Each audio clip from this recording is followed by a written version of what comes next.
Europe 1, bonjour. Raphaël Duchemin. 6h21, c'est la présidente de l'UNEF qui est à mes côtés sur Europe 1. Bonjour Lila Lebas. Bonjour. Merci d'être avec nous. Vous serez dans la rue cet après-midi. Pourquoi est-ce que vous avez choisi de vous mobiliser ? On appelle les jeunes à se mobiliser aujourd'hui parce que tout simplement cette nouvelle loi travail, ces nouvelles ordonnances vont nous précariser durablement. On est déjà précaire pendant nos études, on est précaire pendant notre insertion professionnelle. Là, ce qu'on nous propose, c'est d'être précaire à vie, tout simplement, et du coup, d'avoir de plus en plus de difficultés à pouvoir construire notre avenir. Vous dites ces mesures s'inscrivent dans une logique de destruction de nos parcours de vie. C'est pas un peu fort ?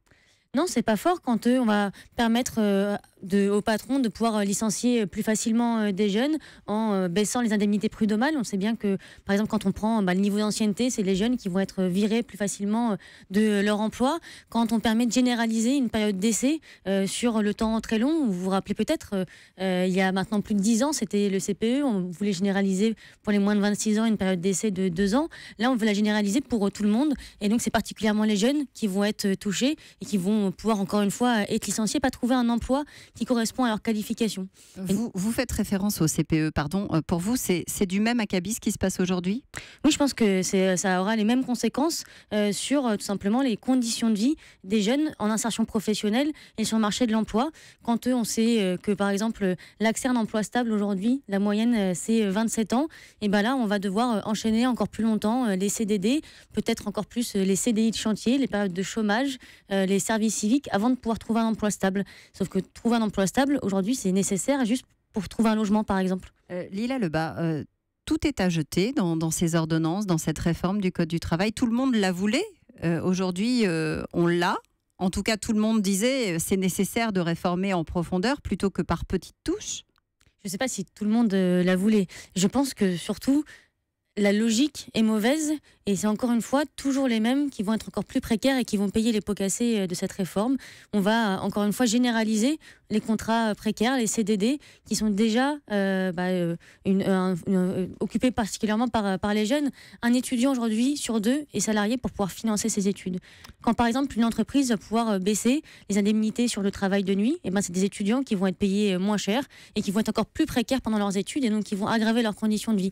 Donc je pense qu'on peut faire des réformes différemment que celles qu'on propose aujourd'hui. On peut faire des réformes qui permettent aux salariés d'être mieux protégés, d'avoir des meilleures conditions de travail pour pouvoir créer de l'emploi. Par exemple, quelle réforme ? Par exemple, nous, on propose de baisser le temps de travail pour pouvoir permettre de mieux le répartir entre les différents salariés, mais c'est aussi améliorer les conditions d'insertion professionnelle des jeunes en permettant déjà, au moins de 25 ans, d'avoir accès au RSA, mais aussi de pouvoir avoir des emplois qui correspondent aux qualifications avec une rémunération qui va avec, puisque souvent aujourd'hui, les jeunes qui veulent s'insérer sur le marché du travail prennent des petits boulots parce qu'ils ne trouvent pas d'emploi qui correspond à leur diplôme, et ça, c'est évidemment un vrai problème. Vous avez co-signé un communiqué avec d'autres mouvements de jeunesse, des syndicats lycéens notamment. Vous êtes 12 au total. Et dans un des quotidiens ce matin, je lisais que hors micro, finalement, vous ne vous faisiez pas vraiment d'illusions sur l'ampleur de la mobilisation à venir. C'est vrai ?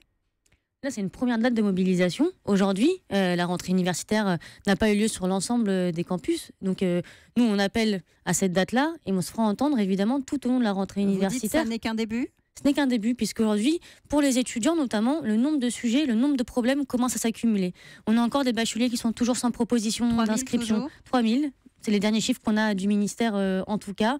On a des conditions d'études qui se dégradent, des conditions de vie aussi, on l'a vu avec la baisse des APL de 5 €. Et maintenant, on nous fait cette loi travail qui nous précarise durablement. Et donc oui, c'est qu'un début et nous, on se fera entendre par différents moyens tout au long de la période de la rentrée universitaire pour pouvoir justement avoir des réformes, mais cette fois-ci en positif. Vous parlez quand même de régression sociale historique. Régression historique, c'est peut-être un discours très appris, non ? Non, je ne pense pas que ce soit un discours qu'on peut calquer comme ça à chaque réforme, que c'est un discours qui serait appris. Je pense que c'est la réalité concrète sur le quotidien que ça aura pour des jeunes, pour des étudiants, pour des jeunes en insertion professionnelle qui cherchent à construire leur projet de vie. Encore une fois, comment pouvoir penser l'avenir quand on n'arrive pas à avoir un CDI, quand on n'arrive pas à trouver un emploi stable qui correspond aux études que l'on a faites auparavant et qui sont souvent nécessaires pour pouvoir, encore une fois, juste avoir un logement, par exemple sur Paris. Quand on n'a pas de CDI, c'est un vrai parcours du combattant. Et donc nous, ce qu'on demande, c'est juste des bonnes conditions de vie, des bonnes conditions d'études pour pouvoir vivre correctement. Merci Lila Lebas, on vous retrouvera donc dans la rue au milieu des cortèges cet après-midi, présidente de l'UNEF sur Europe 1, il est 6h26. Europe 1.